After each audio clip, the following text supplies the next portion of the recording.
Dootha media power of news. నమస్తే, welcome to Dootha media. నేను పవన్. పూణేలోని film and television institute of India విద్యార్థి సంఘం ది కేరళ స్టోరీ చిత్రానికి జాతీయ అవార్డు ఇవ్వడానికి తీవ్రంగా వ్యతిరేకించింది. ఈ నిర్ణయం నిరాశపరిచేది మాత్రమే కాక సమాజానికి హానికరమని ఆ సంఘం పేర్కొంది. 71వ జాతీయ చలనచిత్ర అవార్డులో ఈ చిత్ర దర్శకుడు సుదీప్తో సేన్కు ఉత్తమ దర్శకుడి అవార్డు, అలాగే ఉత్తమ సినిమాటోగ్రఫీ అవార్డు లభించాయి.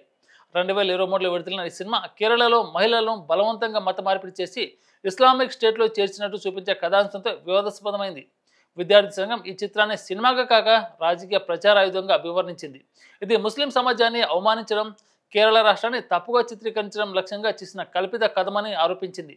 ఈ అవార్డు నిర్ణయాన్ని విమర్శిస్తూ ప్రభుత్వం ఈ చిత్రాన్ని గౌరవించడం ద్వారా తప్పుడు సమాచారాన్ని, అల్పసంఖ్యాకులపై విద్వేషాన్ని ప్రోత్సహిస్తుందని విద్యార్థులు వాదించారు. ఇలాంటి చిత్రాలకు అవార్డులు ఇవ్వడం కళను గౌరవించడం కాదు, హింసను చట్టబద్ధం చేయడమని వారు స్పష్టం చేశారు.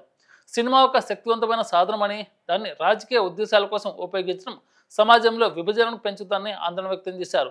ఇస్లామోఫోబియాను ప్రోత్సహించే అబద్ధాలను ఆధారంగా చేసుకున్న చిత్రాలకు అవార్డులు ఇవ్వడాన్ని తాము స్వీకరించబోమని, సినిమా పరిశ్రమ అటువంటి భావజాలాన్ని గౌరవించే దిశగా మారడాన్ని మౌనంగా చూడబోమని విద్యార్థులు తేల్చి చెప్పారు. ఈ చిత్రం కేరళ సమాజాన్ని తప్పుగా చిత్రీకరించిందని, రాష్ట్రం యొక్క సామాజిక సామరస్యాన్ని, విద్యా సాంప్రదాయాలను అవమానపరిచిందని విద్యార్థులు ఆరోపించారు.